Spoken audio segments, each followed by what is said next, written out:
अरे जीजी, ये क्या बहुरिया अभी तक सो रही हैं?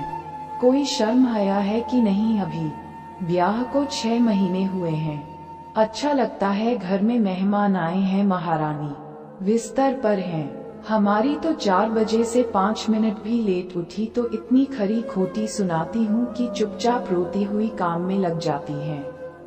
सरला जी की छोटी बहन विमला जी मुंह बनाते हुए बोली। सरला जी, अरे विमला, इतवार है, छोटे बेटे की छुट्टी है, बच्चों की भी छुट्टी है, रोज तो जल्दी उठती हैं, नेक सी उम्र है बहू की। आते ही 2 छोटे बच्चों की जिम्मेदारी मिल गई उसे। रूबी की अकस्मात मौत ने सबको तोड़कर रख दिया था।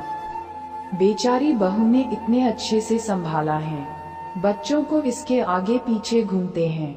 मायके भी जाती हैं तो ले जाती हैं बच्चों को, उसके बिना रह ही नहीं पाते। आ दिखाऊं तुझे।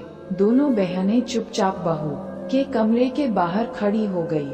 कमरा खुला था। झांक कर देखा तो पतले दुबले शरीर की सुंदर सी बहुरानी एक बच्चे के सीने पर हाथ रखे दूसरे को बोतल से दूध पिला रही थी। बेटा दूर पलंग पर सो रहा था।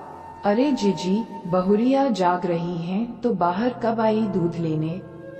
सरला, विमला वो का कहते हैं इंडक्शन जिस पे दूध गर्म हो जाता है बिजली से, उसे पास ही रखकर सोती हैं ताकि गुड़िया को जब भी भूख लगे उसे बिना रुलाए पिला दे। पूरी रात जागती हैं। जीजी, मोये माफ कर दियो, तुमने जरूर कोई अच्छे कर्म किए होंगे जो इतनी समझदार बहू मिली। विमला अंदर गई। बहू एकदम से डर गई। डर मत रे, मैं बस तुझे आशीर्वाद देने आई हूँ। बहू ने पैर छुए। दूधो नहायो, पूतो फलो बहुरिया। अरे नहीं नहीं मौसी जी, मेरे तो पहले से ही 2 बच्चे हैं, बस इनकी लंबी उम्र की दुआ दीजिए। किस मिट्टी की बनी है रे तू? सरला जी बोली, सिसकते हुए अपनी बहू को गले से लगा लिया।